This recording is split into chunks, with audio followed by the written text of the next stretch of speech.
fifth grade. It was my last year playing Tiny Tim. I hoped Mom would show up sober for once, maybe show an interest in someone other than herself. But she didn't show. Weren't you a little hard back there? I'll be the first one to admit this is fucking weird, and I have no experience in kidnappings, let alone anything like this. But paperwork, don't you think that's pretty cold? A lovely new apron. Quite nice, right? It's got a wolf on it, because I'm kind of the leader of the wolf pack. Ow! Okay, not really, but I do think it's kind of funny. So, I tried to help him out. I told him, don't wear a hat with peacock feathers on the job. I thought that was a good tip. Just a tip. Tommy! Sorry, Ma. Anyway, he fell in the meat grinder. Tang? It's a 97. Good year. Proceed. My time is quite limited. Fucking go. You don't say a goddamn thing. I'll say something. Take your fucking hand off of her. Lady, needing to lip off of you? Drop your fucking panties, okay? Nope. Gonna have to dig a few more graves tonight.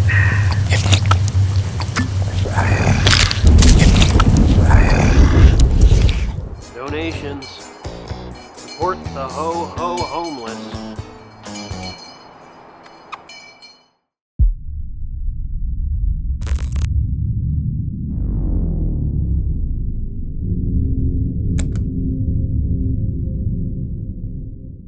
Thank you for joining us on the Downing Cut today. We're diving into the world of acting, improv, and storytelling with Logan Cannon, an actor, writer, improvisationer. I don't even say that word. He improvises, his journey spans from stage to screen and even the world of comic books, which is very diverse. Please welcome to the Downing Cut, Logan. Thank you, Logan. Hello. Thanks for being here. How are you? Great. How you Thanks for doing? having me.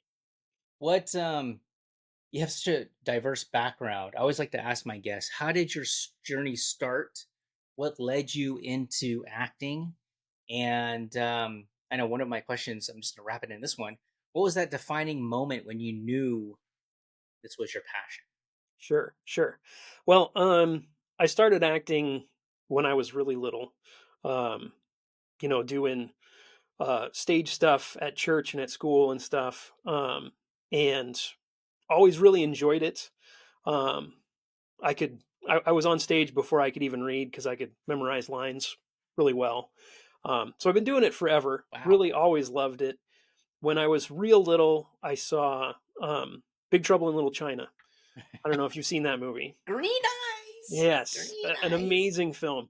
And I saw that movie and I just wanted to be Kurt Russell in that movie so bad.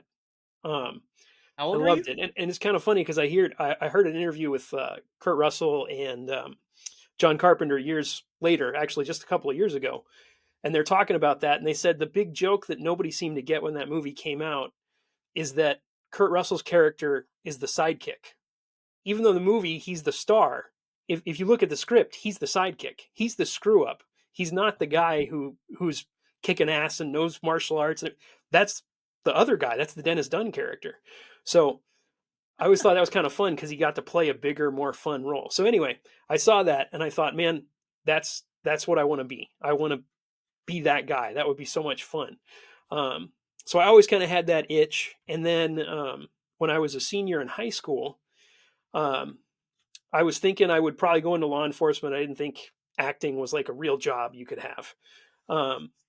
But I did, I was doing theater at a neighboring school. My school didn't even have a theater program. So I would drive to a neighboring school to do theater after school. Wow. And we went to a one-act play festival and I won Best Actor there. And I was like, maybe I am pretty good at this. Maybe I could do this. So I ended up going to college for acting and kind of did it part-time for a long time thereafter. And then for about 7 years, I had to put acting to the side altogether, had a job actually in law enforcement. I was working for a police department doing records, and I couldn't act at all when I was doing that, and I was miserable. And so at the end of 2022, I quit that job, and I've been acting full time since January of 2023, and it's been amazing. Wow. You're like living the dream. That's that's pretty inspiring, I gotta say. That Yeah, story, because I think a lot of people really want to do that. How do we survive? How do we live? How yeah. what I mean, did you just stop cold turkey, or did you like kind of merge the both, or how did that happen? No, my life situation kind of changed, and I was able to literally just quit the job with the support of my partner, who's known me since junior high and has known I've always wanted to be an actor. Oh, Um, and so, yeah, I've been able to just act full time since then. I've been in over 85 projects in the last 2 years. So, wow. yeah, so it's been going a lot better than I thought it would. I've been a lot busier than I anticipated, and it's been great. So how come your IMDb doesn't show all those projects? Well, big thing with that is a lot of small productions don't do IMDb. Um, they just don't. It's kind of a hassle for the amount of work you have to put into, especially if you have a big cast. You got like 30 people, you got another 30 crew. Yeah. That's like a half a day's worth of work that you could be editing or writing or doing something better. So a lot of people don't do that. And the other thing you don't see on there is commercials. I've done Right. several commercials in there too, a couple of live productions. So not everything makes IMDb, although I have gained a lot of IMDb credits over the last Yeah. 2 years. That's a tiny fraction of the amount of work I've actually done. Well, yeah, 85 projects. I mean, holy smokes. What all right, so you went to school, you started very young, you can memorize lines. Is your memory still, you have a photographic mind, or Not quite photographic, but I do find I memorize lines faster and better than most people. Um, okay. and often on set, I can give the other actor their line if they're having trouble with it sometimes too, because it just, I don't know, just have a Yeah. capacity for that. It sticks in the head. That's all. It's almost like you've exercised that muscle. You're just like, God damn it. Yeah, yeah, I have, and I think a part of that is I had trouble learning to read when I was a kid. It was very hard for me. Yeah. Um, so consequently, I just got into the habit of memorizing things so that I could fool people into thinking I could read. Um, Just memorize the book. yeah, so that helped quite a bit. And when I did finally figure out reading, which my mom ended up teaching me how to read a totally different way than school was teaching me.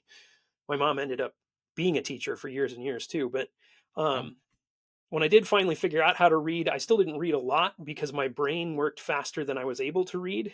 So I would be thinking like 5 steps ahead of what the character was doing in the book, you know, and it was like, why am I reading this? I'd rather just be like writing it or acting it or doing it myself. So, Interesting.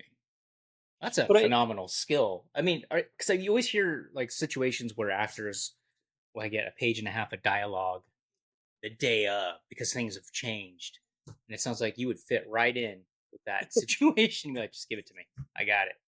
yeah, yeah, definitely. And a good skill to have, even if it's not what I found, and this is just a tip for actors in general, probably what I found is often on the day of, you might not get a whole new set of pages, but a lot of the times in the moment, because of something that happened on set that day or the location or something, you might have to shift halfway through that monologue. You might have to switch one line around. And a lot of people have trouble with that, but you got to be prepared for that. You got to be ready for that on the moment shift of like, oh, it says, why are you wearing my blue jacket? Well, obviously you're wearing a black jacket. So I need to switch that. I can't just memorize the lines. I still have to be in the moment and be able to go with it, which is a big improv thing, which I did as well. Yeah, we're gonna talk about that. But speaking of being in the moment, I think this kind of goes down my next question of you've been acting pretty much most of your life. It sounds like with this, and you went to college and you learned it and you got the skill and you did both sides, experience and the education. Mhm. What qualities or skills do you believe set an exceptional actor apart from the rest?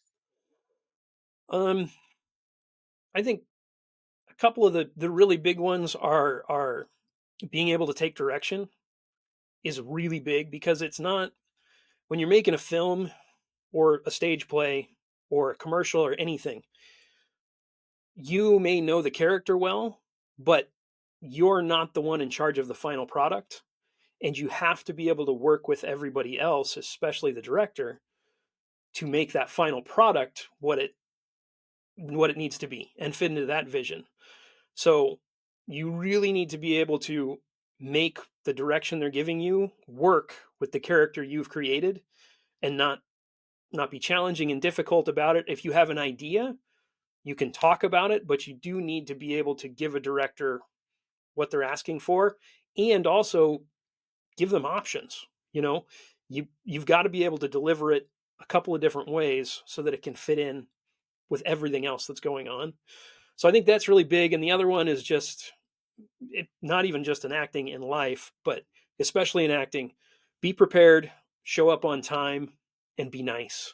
And you'll get way further than anything else. I can't tell you how many sets I've been to where people are late, people don't show up at all, and it just throws everything off. And it can just bring down, you can be on a set with 150 people, and 80 of them are crew who have been working their tails off for 6 hours before you got there, and you show up 15 minutes late to deliver your 2 lines of dialogue. Come on, you need to be there. You need to be there when you're called and be ready. So, Yeah. It's I'm thinking of a set of 150 people. I'm trying to think. I don't know if I've ever been on a set with 150 people. That's a lot. yeah, Uh, yeah. the your so you've worked in theater, you've done Hmm. film, and you just mentioned improv. Hmm. What approach to acting has that changed you in preparation and depending on the medium of what you're in? But I mean, I guess kind of a bias that I have. People who've done improv seem to have they're quicker, they're faster, they're more agile when doing a scene. Hmm. What's your experience? Yeah, they are. And the main thing with that is, to really be good at improv, you have to listen and react accordingly to whatever's happening. If you go out on an improv stage, even if you're by yourself, but especially if you're with other actors, if you're not paying attention to what everybody else is doing or the way the crowd's reacting, because you got to play off the crowd when you're doing improv big time. But if you're not listening to everything that's happening and creating a genuine reaction to it, you're just going to fall flat. You're going to be the one in the scene that looks bad. And you're going to miss every opportunity. If you're not paying attention, you're not going to ever get in a joke, because you're not in the scene, you're not in the moment. So you kind of have to really work on listening skills. And that was when I started doing improv, actual like classes, and then performing and doing it professionally. The beginning classes were all just about listening. Even though I was doing short form comedic improv, all the classes at the start were much more learning basically how to have a conversation with somebody. And you react, you ask the right questions that fit in, and you have to have that genuine curiosity. And you also have to pay enough attention that, especially in the comedic side of improv, if you can call back something from the first sentence of the scene at the very end of it, it ties it all together and it makes it way funnier. But if you weren't paying attention the whole time, you wouldn't be able to do that.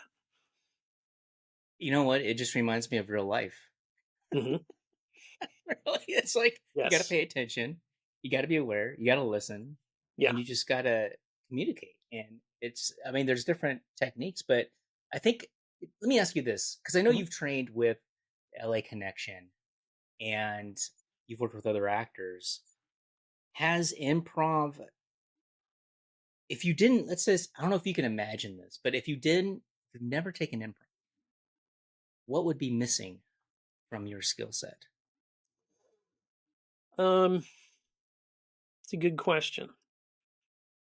I I think I don't know that it would be missing. I think it would have just taken a lot longer to get to um, that listening component, because I had done improv for fun and stuff in high school, um, just little skits here and there for like talent shows and stuff. But it wasn't anywhere near as good before I took the classes. And like I said, it started with the listening, which a lot of my college training in stage acting was a lot of that too. But the improv really, with the audience right there, and you getting that instant feedback, it reinforces it so much more than just a teacher going, "Good job, you did well there." When you get the whole audience roaring, you know you did it right, and you learn from that much quicker because you get a lot more feedback a lot faster. Um, so I really think that's, yeah, the listening component of it. Like, tons of people can deliver a great dramatic monologue and then completely butcher the scene leading up to it or after it because they're not paying attention to the other person. They're just thinking about, I have to get into this monologue and be internal and be myself. But you're interacting with the world, so you kind of have to do that too. It's just as important. Yeah. I think so I was up in Bellingham and I took a Ryan Stiles improv course there. And I loved it. It's something about it because obviously it's improvisation. I said it this time. Improvisation is drawn towards more of a comedy, but it also helps you kind of just let go. You're like your inhibitions and Hmm. don't think so hard and just react. Hmm. And I think that's what helped me. But also the fun part of the fun things that you do just to help you relax and the improv games and obviously that how when it on set because I can hear you've done it in theater. What about was there ever a time where you're filming a project and your abilities of improv and be able to listen and react? I mean, it's granted, when we're actors, we're all supposed to be trained to listen, right? But do you feel like having that experience has given you up a little bit of an edge when doing even film?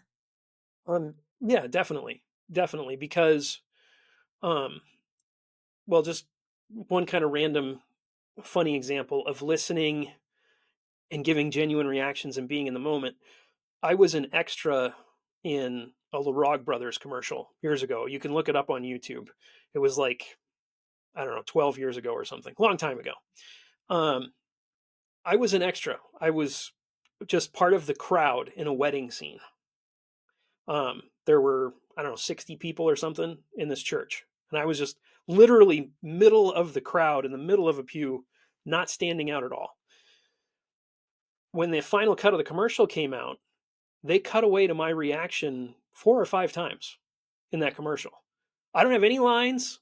I'm not considered a featured extra, but I'm the only one who gets a cutaway because I was listening, I was in the moment, I was giving genuine fun reactions because I got the idea of the commercial. It was supposed to be a funny commercial. Everything's over the top, so I was going over the top with my reactions. And for several years while that commercial ran, people recognized me from that commercial, Wow. even though I didn't have any lines or anything. And it was just a random being being in the moment and listening allows you to give those good reactions. And a lot of the times, the best parts of a film are the reactions, not the lines. Like if you watch, have you ever seen Sideways? Paul Giamatti. The Um, wine, yeah, white the wine, wine one. yeah. Yeah. So there's a scene where Paul Giamatti has just caught his best friend's character with this girl who's not his fiance. So he goes down to the bar, Paul Giamatti, and waits for his friend. His friend joins him at the bar. And if you watch the conversation between those two guys in that bar, the way it's cut together, 90% of it is the reactions to what's being said, not the person saying the lines.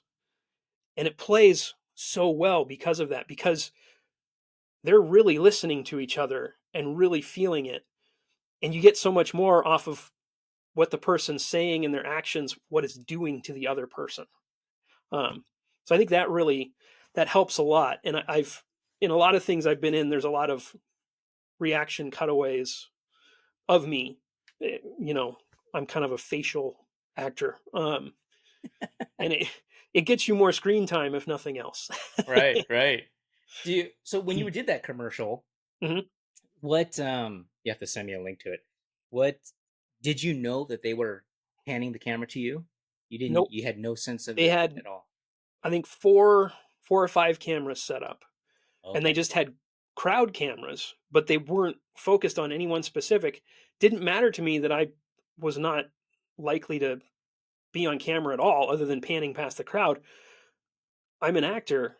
I'm there to play the character at this wedding, whether I'm on camera or not, because the way I'm acting is going to affect the way the couple looking back at the crowd is going to react. If they're not giving them something to play off of, their reactions aren't going to be good either.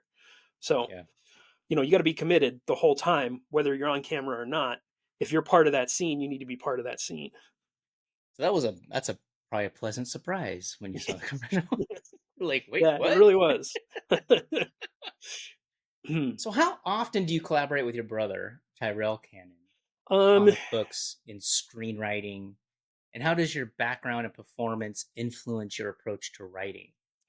well, right now, actually, my brother and I are releasing the third book in our Eris comic book series.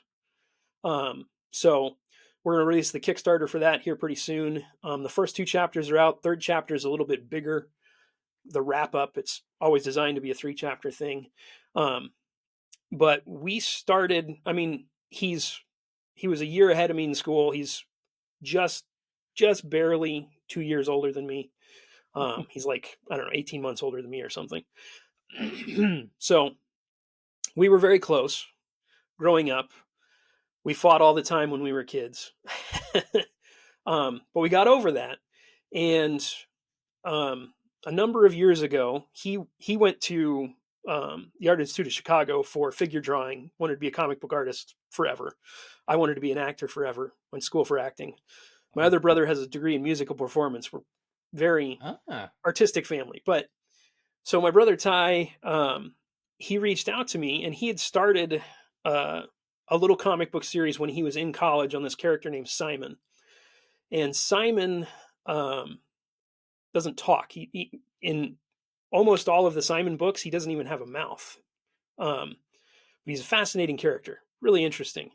And Ty reached out to me out of the blue and said, "Hey, I want you to write a Simon comic." And I was like, "Okay, that's random and weird, but sure, I'll do that." And so I wrote one, and he really liked it, and I wrote a second one, and then we actually wrote a 12-part miniseries set in America in like the early 1600s. Um, Really cool series. We pitched it, never got picked up anywhere, but I loved it. Had a great time writing it with him. And then we started working on Eris, and that one's been going great. Like I said, we released the first two books. Third one's coming out. Really cool space, sci-fi, very neat. Super like hyper violent and hyper masculine, like, but kind of calling out how that's a bad thing. Um, it's really interesting. It's a very, very great book. Lots of fun. what's But the premise of it about? What's Eris? What's the so premise? Eris is about um, the Eris Vanguard. So they're a team of enhanced super soldiers that protect the Archon Circle, which is this cabal of power that has taken over the Earth. And they use a substance called root that um, basically placates the masses. It's like a drug that makes everybody kind of chill. And some people, when they get really high doses of pure root, become those super soldiers. So they use that to create the vanguard. So what happens is one of the vanguard has disappeared and has taken the source of root with them. They don't know where it is. So the Archon Circle sends out the new vanguard to go try and track down this one that has run away and gone rogue. So it starts on Earth, and then it goes through the galaxy as they're trying to track down the source of root. Um, and it kind of goes through one of the Eris Vanguard's journey, kind of discovering himself, what he finds important, why he started being a soldier in the first place, and where it leads him, and all of that. So it's a really great, if you love sci-fi, you love 90s action comics and movies, and you also like kind of philosophy and thinking about what's wrong with the world and how maybe somebody could help it. That's kind of all of those things rolled into it. So So your really good. brother's doing the art and you're writing the story? Yeah, we kind of write the story together, and he does all the art. He he has really good story ideas. Um, I think more in like a linear storytelling fashion, and he thinks of like big ideas and like cool parts, and I kind of tie them all together. So Nice. It's a good collaboration from two brothers that fought. What? So this intrigues me now because you have a platform, comic books. Is this going to lead into film? um who knows? Maybe. It sure would be cool if it did. He's he had a comic book last year at Image Comics. I don't know if you about Image Comics. They're like the second or third largest comic book company. He did a Okay. book for them. He drew one called The Schlub, which was really great. So that kind of got him in the door, a little more interest in his work. And it would be amazing if Eris got turned into a movie, or um, like I said, that 12-part miniseries we wrote would be a really cool limited series on TV. It's all Native Americans and like Vikings and all kinds of stuff. It's just really, really fun. So yeah, that would be neat. But I kind of always everything I write, when I write, I see it. I basically see it in film anyway. So when I'm writing, I'm thinking of a film all the time. Um, and so I've written a couple of features. Haven't gone anywhere, but I've written them. Written a number of shorts. Actually, shooting one in March that I wrote, which is going to be fun. So yeah. It's awesome. Where can people find the comic book? TyrellCannon.com. So TyrellCannon.com. Awesome. We'll link that So, in the show notes. What unexpected challenges have you faced as an actor and how did you overcome it? you know, honestly, one of the toughest challenges this last year, especially, was scheduling. I'm just, Hmm. I'm not a, I'm not a scheduling guy. I don't like spreadsheets. I don't like that kind of stuff. It's not where my heart or my brain really lie. But I had to figure it out. And a big problem with it was, and an unexpected problem was having to turn down some things because I was already committed to something else. Um, and that's really tough for me because I want to do all of them. I love playing every character I get to play, and I love being in every project, even if it's turns out not good or turns out great, or it was, you know, out in the cold, miserable, wet for 12 hours. I still have a great time. Any day on set is a good day to me. And so, like, a big challenge for me was getting to the point where I could say no, and understanding when I did say no a couple of times, um, people either tried to reschedule for me, which that happened a couple of times, or they said, "Hey, no problem, we'll keep you in mind for other things," and they did. They called me back for other things. So it wasn't. I was afraid it was going to be a slamming of doors and like, if you can't say yes, we don't need you. But it has actually worked out really well, and people have been really understanding about it. But that was like a huge fear, and it was something we always got told when I was in college. They said, the minute you say no to a project, nobody's going to call you again. Like, Hmm. if you get an audition, you get a call back, you get the job, and you turn them down, that casting director is never going to talk to you again. And so it was always in my mind for like 20 years.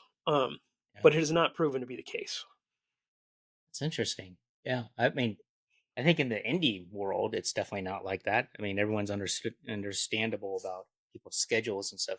Let me ask you this: from you've been acting, I mean, you're acting full time now.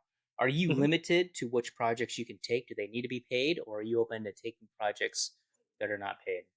Um, I I'll definitely take projects that aren't paid. If it's a cool thing and I'm not too busy.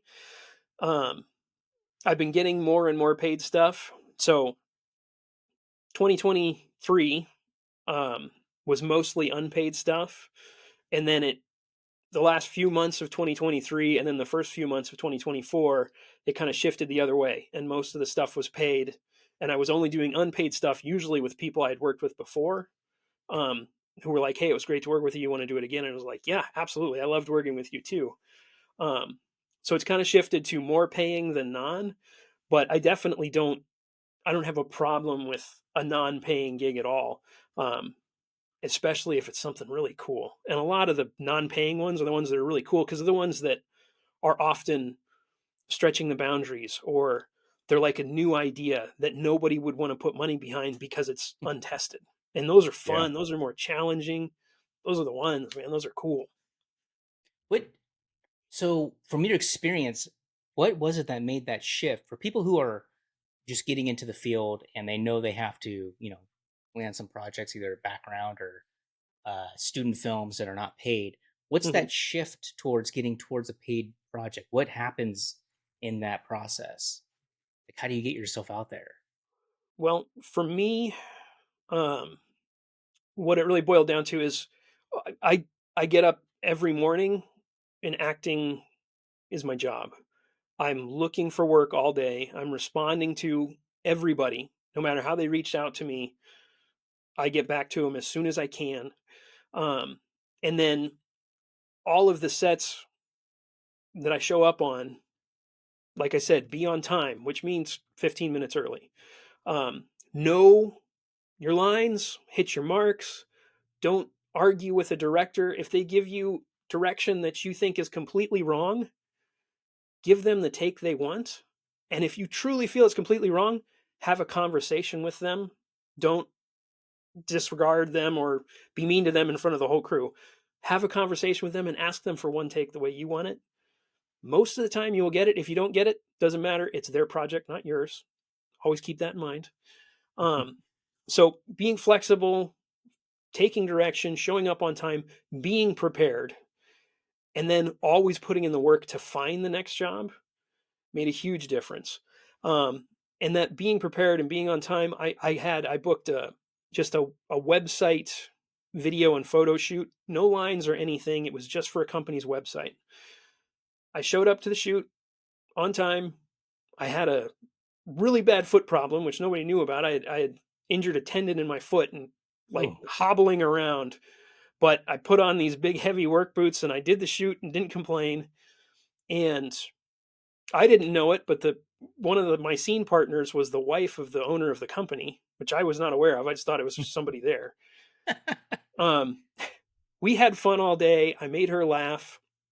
The president of the company showed up at the end of the day. Everybody was talking about how fun it was. Well, about a month later, the production company that shot that one reached out to me and said, hey, we want you to be their spokesman in a series of 4 commercials. So I got to not only be in the 4 commercials as the star, which are running right now, but I got to help pitch ideas for the commercials because they liked me and they liked what I was doing on set. And everybody just wanted me back. And a big part of that was being nice, being on time, being prepared, and just doing good work. Um, and like I said, responding to things. A big problem I've heard from casting directors over the last 2 years is, especially on backstage, um, is people don't get back to them. They'll send a message. It'll be a month before they hear back, and I've never taken longer than a day to get back to them. yeah. Usually within a couple hours. So yeah, just being on top of your communications, being on time, being professional, being prepared, know your lines. If you have lines, if you don't have lines, be ready because they might give you one. I mean, I Hmm. showed up on a shoot where I was a bouncer with no lines. And by the end of the day, I had lines. So just be ready for that. Things like that happen. And if you're prepared and you're nice and you're ready, they will give you more because you're giving them more than what they expected. So, All right, so I gotta point this out. You're saying nice a lot, and I want to mhm. know why. What you must have had some experience where you've seen other actors that were not nice. Like what? Why is that such an important thing? How does Well, that work? I've been on stage shows and I've been on film sets where one person not being nice brings everything else down. Everything. I mean, the PA in the corner is checked out. The DP is checked out. The director's mad and he's going to treat everybody else, or he or she is going to treat everybody else bad. So that's one of the big things, is just bringing it down. And you're much more likely to have people want to work with you again if you're nice. If you're the greatest actor in the world, maybe it doesn't matter, but there's only one greatest actor in the world, and I have no idea who that is, but it's not me. Um, so, people will want to work with you if you're nice. And the other thing, I mean, just an example of that is I was in the Muppet movie in 2011 with That's awesome. Jason Segel and Amy Adams were the main Yeah. characters. I was the Zach Galifianakis photo double. So every shot that's not him in that film is me. So all the distance shots, all the stuff in the theater where he's not talking, that's me. Holy So smokes. consequently, I was there on set for 2 weeks every day for like 13 hours a day. Um, and seeing that, I saw one actor, he won't name any names on the bad side of it, but he was really difficult, very difficult. Between every take, went back to the trailer, did not take direction well, just grumpy, pain in the butt. And it just brought the whole thing down. Everybody was bummed out. The flip side of it, Chris Cooper, who played the bad guy in the movie, he was amazing. He was so nice to everybody. He sat with all the extras. There were 200 extras to fill the theater. He sat with all the extras on every meal break, chatted up with everybody. He was there off camera for any scenes where he wasn't, like if he was delivering lines off camera, he was there and he was fully in for the other actor. When the director would give him notes, he would look the director right in the eye, listen to the notes, say, thank you. And then he would nail it on the next take, exactly what was asked for. And he took time with everybody that wanted to talk to him. He was kind, he was professional, never missed a beat. And I just want to be like that guy. I want to be that kind of actor. And he's a phenomenal actor on top of it. So that's a huge inspiration when it comes, like, because you would think that most people, oh yeah, I'm nice, yeah, we'll be nice, but I think there is something to be said, and I appreciate that you said it, that, and you gave examples behind it, because I think in this day and age, when you're in a collaboration, it's not about you. You're not the only one there. Everybody's there as a team, just like a football game, just like a basketball game. We're all a team and making a movie. Yep. And everybody has to commit and bring something to it. And I think it's huge. Now, as a director, a writer, an actor, when it comes to storytelling, in comics and films, and your work, in your opinion, what makes a truly compelling story? I think I've said it a lot. Used to be jokingly, but now I think it's really true that everything's a love story. No matter what story you're telling, all the characters in that are doing something because of love. Whether they love the status quo, they love a person, even the villains might love chaos. Everybody loves something, and that's driving them. So when you're telling the story, you need to heighten everything to that level of love. Love is, love and hate are like the two strongest emotions. So if you can make every character striving for something that they love, it makes the stakes as high as they can be for everything. So to me, I think that really makes something compelling, and that's what I mean. My favorite stories are hero stories. I love a good hero of any kind, and not just superheroes, just like any hero moment. It could be a guy finding a lost little kid in a mall and finding their parent for him. That's a hero moment to me. And every hero is a hero because they love something and they're trying to get to it or protect it in some way. That's a great analogy or example or truth. I don't know what you call it. But I've never, I mean, that makes complete sense because in my head, I'm thinking of all these films and yep, that's what they're designed, right? When you balance art and business, how do you navigate between creative fulfillment and then practical realities of working in the entertainment industry? You got to be realistic about it. A big part of acting, especially, is waiting. You're going to be waiting a lot more than you're going to be actually doing the acting part of it. So be ready for that.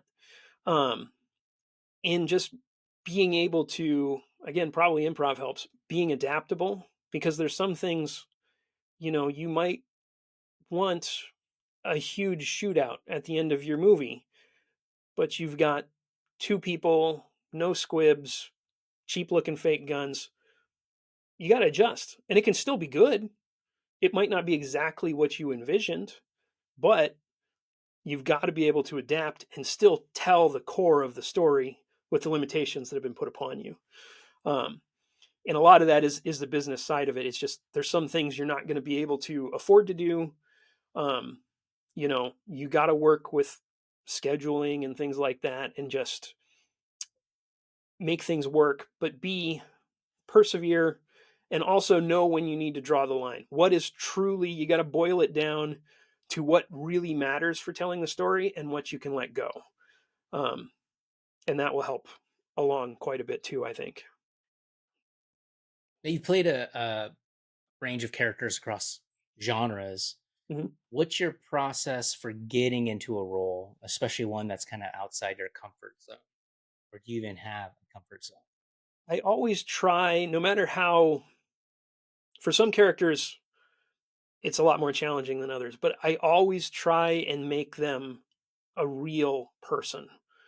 I try and figure out how somebody could get to the point where that character is. And, a happy go lucky best friend character, easy to get there. It's easy to see how somebody could just enjoy life. Well, for me anyway, because I enjoy life. For some people, that could really be a stretch. For somebody that suffers from severe depression or something, they could still play that character and they can still understand it, but that's a stretch for them.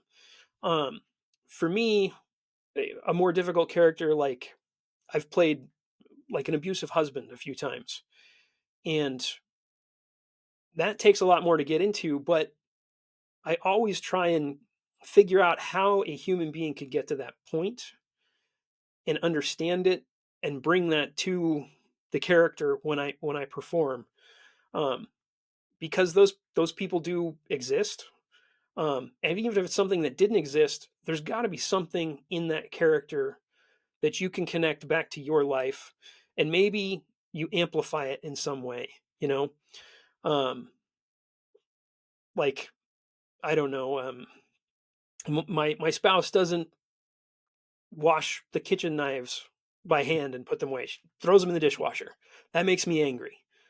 Well, does that make me angry to the point where I would, bash them around? No. But I can understand that anger. And if I hadn't lived the life I had lived, if my life had been different, if my dad had smacked me around and I had seen that the whole time and I thought that's the way it was, and I'm just doing what I had always seen and always been shown, then yeah, that's the way I would react in that situation. So I can bring all of that forward and understand how that character got to where they are and what's making them react the way they are.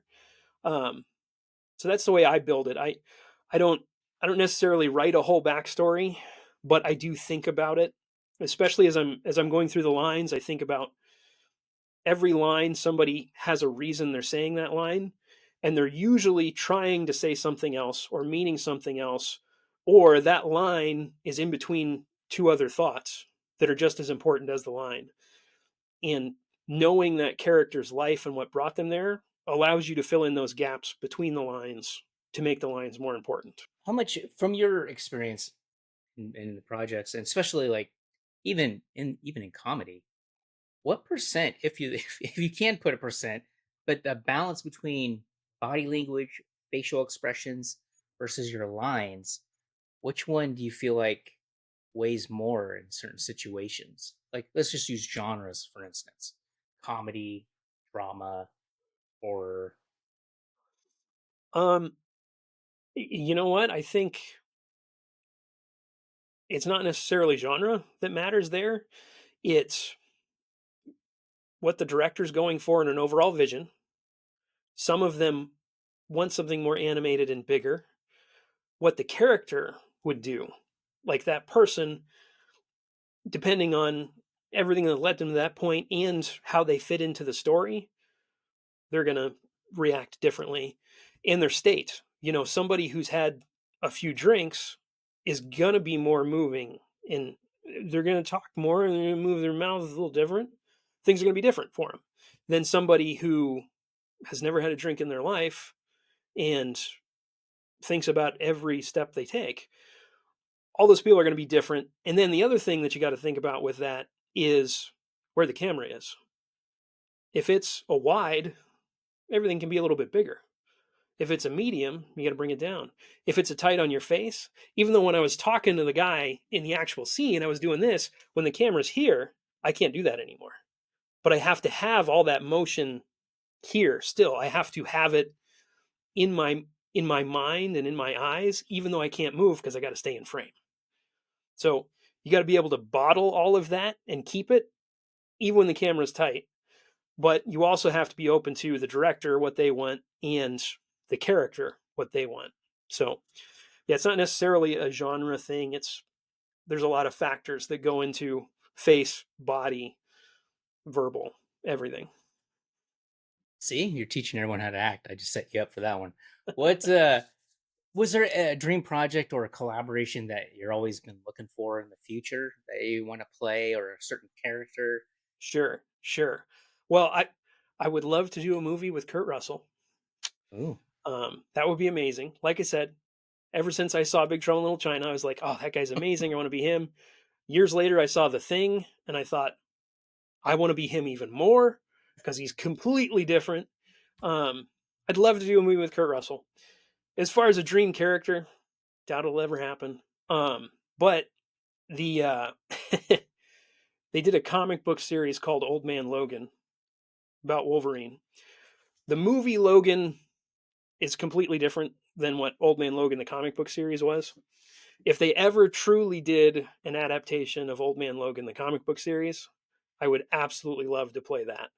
Um, he is Logan, James Logan. I am Logan James is my name. So Oh wow. always had a connection to him because of Yeah, that. And yeah. he's an awesome character. But in the Old Man Logan series, it starts off, it's the future. All the villains got together, killed all the heroes, took over the United States. They split it into three sections. Wolverine's a pacifist now, and he's a farmer, and he lives on the land that's ruled by the Hulk. And the Hulk has a bunch of evil kids that come and beat him up all the time. Holy And smokes. it is amazing. And Hawkeye, they didn't kill Hawkeye because they broke Wolverine's spirit, and that was their like conquering Wolverine. And they didn't kill Hawkeye because he's not superhuman. He's just a really good archer. Well, Yeah. Hawkeye comes to get Wolverine to help. Hawkeye's got cataracts, so he can't see anymore. Oh. And it's an amazing story, and it's so good. And I would love to play that character. Yeah. Well, you know they have fan films now, you know. It's true. Just saying. That's true. They do. What what kind of one piece of advice that you would give someone looking to break into acting or improv storytelling? Do it. Don't wait 20 years like I did to really dive into it. Um, I think 20 years ago I wasn't as self motivated, so I don't know that I would have done as well if I had really tackled it full time instead of having a job on the side. Um, but don't take the leap. It is so worth it. I've been doing it 2 years and it's amazing. It's the best 2 years ever. Um, and it's just it's going more and more. And the dedication will pay off if you really get up and do it every day and treat it like a job. Put in the work. Um, take classes if you want to take classes. I don't, I'm not in any classes right now, mainly because I've been so busy on set. I don't really have time to take a class. And what better class than doing the job you want to do? Like, there's not very many other jobs where you wouldn't just be expected to learn on the job. So I have a bachelor's degree in acting and directing. I took improv classes for 4 years. I've taken a ton of acting classes. At this point, doing the actual job is what's keeping me fresh in it and making me learn more. Um, but do it. Don't just dive in and dog paddle until you can figure out how to swim better. Yeah. What what has been the most constructive criticism that you've ever received? I think being told by somebody whose opinion I really respected, watching something I had done, a show or a film that I thought I was pretty good. Um, and this person said, "You were pretty flat." And I watched it and I was like, yeah, I kind of didn't have any peaks and valleys, and everybody does. And that character didn't call for as even of a tone as I gave it. Um, and that really brought back all of the tons of times in acting classes where I have always been told, go big and let the director pull you back. In that instance, I never went big. I just laid it out flat, and it would have been better if I went big and got pulled back. Yeah. I mean, because I'm trying to think of certain situations where I've been on set and people would say, just calm it down, just a little bit less, a little less, you know? Yeah. Yeah. What if a what genre would your life be if someone were to make a film about you? My life would be, hmm, I'm going to say it would be a romance. It'd be a love story, man. Yeah, Yeah, absolutely. because everything's motivated by love. That's right. That's right. It's a love story with so many things, you know. I got a great family, full of love. I got a wonderful partner. We love each other. I love what I'm doing right now. I mean, all the way back to when I was a 5-year-old kid sitting outside with our dog Kina, talking to her for hours. It's a love story. Love that dog. It was the best. It's also what kind of dog? She was a Vizsla. It's a Vizsla. It's Hungarian, I believe, hunting dog. It's a retriever, a little bit Oh, okay. smaller. Looks kind of like a Weimaraner, but they're a little smaller and reddish in color. Logan, what are you working on now, or anything in the near future? Is there anything going to pop up? I know you mentioned the comic book. Yep, yep, yep. I got the comic coming out, Eris. So, like I said, TyrellCannon.com. You can sign up for newsletter there, get notified when that goes live. I have a bunch of films coming out this year. I got Mother Up is a short film I was in that was just accepted to a film festival in California. That actually another Nice. film I'm in is in the same festival called Cowboy Boots. That one's playing in Portland tonight, actually, while we're talking. And it has a couple other screenings, one in Seattle, I think another one in Portland. Um, Another film that we're just wrapping up called The Big Dark. Um, that one's going to be really good, I think. Um, it's kind of a pilot episode for what could be a series. Really good. The Last Craft, another one I've got. Feature film coming out called Van Damned, which is a horror comedy that's going to be tons of fun. So keep your eyes peeled for that one. Van Damned, good times. And then, like I said, in March, I'm shooting a little comedy horror that I wrote. I'll be shooting that in Tacoma. I'll be acting and directing, working with a great guy, Ryan Smith. He's going to be DPing and producing for me. Um, he's got a YouTube channel called Creepy TV. I'm in several shorts on that, and he just does great work. He does great effects work, great directing, fun writing, fun guy to work with. So I'm looking forward to bringing one of my scripts to life with him. It's awesome. What is your favorite tech when it comes to the film industry? My favorite tech, even though I know zero about tech, but the one to me that's the most important, that's almost always overlooked, is good sound.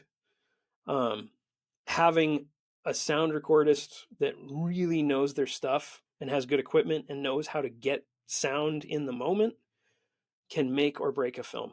I mean, if you can't hear what they're saying, it doesn't matter how good everything else is. So, good sound and a person who knows how to run it, that is the tech that to me sends everything over the moon. Good, Mike. What are your thoughts about AI? I am not a fan. Um, I'm a big fan of Terminator, which cautions about such things. I don't know. It just to me it seems like an even worse version of a lazy writer room. You get a lazy writer room, and they're just like, well, it's good enough. Everybody's just throwing a little bit of an idea on there. Nobody really has a vision and a through line. It's just kind of slapping stuff together, and there you go. There's an answer for you, which is kind of what I see AI as. I don't see it as all it's doing is pulling things together that we've already given it. So it's not really coming up with any new ideas. If true AI comes about, then it's just scary because then it's a sentient being that may or may not have a soul. So who knows? Um, Yeah. so yeah, I think it's lazy writer room to me. Not good. What about when it comes to the actors? As far as AI and actors, Hmm. Like, yes. let's just say commercial work. Uh huh. They take your commercial, you go on set, you film it, you do it, and then they said, "Hey, we can take this commercial, reproduce it, take your image, and make you do something else." Hmm. Yeah. Does- No bueno. I don't like it. Um, you're never gonna get the life that you would out of a real person. I don't care how good AI is. And the other side of it is, I mean, if you sign a contract that says somebody can do that, that's your fault. I would never sign a contract that said they could do that because I don't. I want to know what I'm going to be associated with, and if they're just throwing it out there with other stuff that I had no say in, I don't know whether or not I want myself associated with that. So yeah. I don't think it's fair to the performers, not only monetarily, but also just as human beings. They should be able to decide what their image is used for. Yeah. It's gonna be it's interesting how all this stuff's coming out. Um, it makes me think that, because a lot of people don't read contracts. We just sign it. Yeah. You're done. Yeah. You know, and I think it's important to really keep a keen eye on that. And I don't know how legislation Yeah. and That, all that's that going to goes work. with the business side of it. And, but, if you have an agent, have them look it over and let your agent know what your hard lines are. You know, Obviously they'll ask you, nudity and things like that, but let them know if you have a hard line about, I want zero AI language in there. They cannot have anything. Let them know, and they will look for that for you. That's what you pay them for. So, Yeah. Logan Cannon, how can people reach you? What is the best way? well, I am on Facebook, Logan Cannon. I am also on Instagram, Logan Cannon _actor. Um, those are probably the two easiest ways. Yeah. And we'll link all of the links in the show Yeah, notes for you. absolutely. Awesome. What I want to know, because you seem, from the stuff that I've seen, like Mhm. None Shall Pass, what you seem like you like comedy. Do you usually mostly do comedy, or what kind of genres do you like, are people like asking you to do based on your performance and look? Sure. It's probably about 50-50 between comedy and more serious work. Um, Everything almost always has some kind of comedy in it. Even the most serious films have a moment where you laugh because it makes the serious more serious. But yeah, it's about 50-50 between more dramatic and more comedic. Um, Being where we are in the Pacific Northwest, there's a lot of horror movies filmed here. So, and about Hmm. half of those are comedy horror, and half of them are more serious. But yeah, it's pretty evenly split, and I like it that way. I like to do all of it. I like to do any challenging role, whether it's comedic or dramatic. If it stretches me in some way and I have to connect with a character that's a little more out there or go to a little more difficult place, I like that. I like that challenge. It's awesome. Well, thank you for coming on the Downing Cut. Thank you. I appreciate it.